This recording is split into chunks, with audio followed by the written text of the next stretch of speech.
Magandang araw sa inyong lahat. Bago tayo magsimula, ay nais ko lamang ipakilala ang aking sarili. Ako si Binibining Makikikirog at ako ang inyong magiging guro ngayong umaga. Handa na ba kayo? Handa na ba kayo matuto?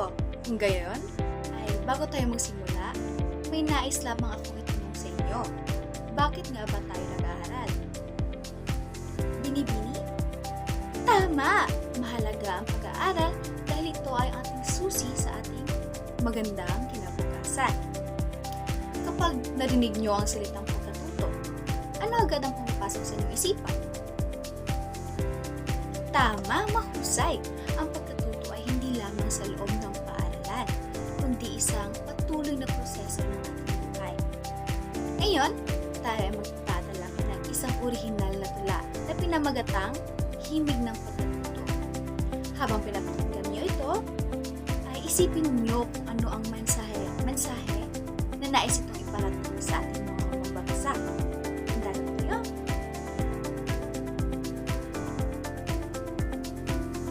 Sa bawat umagang puno ng pag-asa, silid-aralan ay pintuan ng hiwaga. Dito nabubuo ang pangarap na dakila.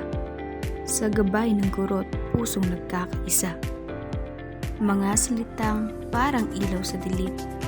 Bawat aral ay landas na lilinawin. Sa bawat talata ng buhay ay hangarin. May gabay na diwa na dapat yakapin. Ang mag-aaral ay punlang inaalagaan. Binubuhay ng aral at pagmamahalan. Sa bawat pagsubok na kailangang lampasan, may lakas ng loob na pinapatibayan. Kaya't sa pagkatuto, tayo magkakaisa. Walang iiwan sa daang tinatahak ng madla. Edukasyon ang ilaw sa kinabukasan.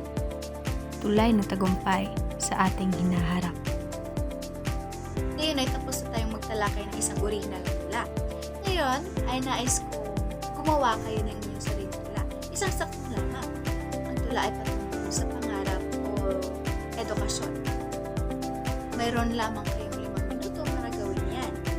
Maaari nyo ito isulat sa kalahating minuto. Simulan na ang pagsusulat.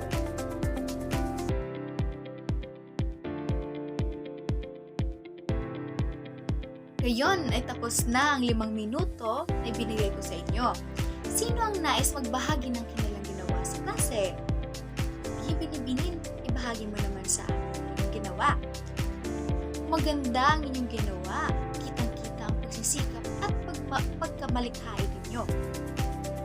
Ngayon ay tapos na tayo sa ating talakayan. May natutunan ba kayo sa araw na ito? Magaling! Ang tula ay hindi lamang binabasa, ito ay inuunawa at nararamdaman. Tandaan ninyo ang edukasyon ng tula ay tungo sa ating magandang kinabukasan. Muli, ako si Binibining Makikikirog. Ako ay inyong guro ngayong umaga. Naway may natutunan kayo sa ating mga itinalakay. Maraming salamat sa inyong pagkikilahok. Naway may natutunan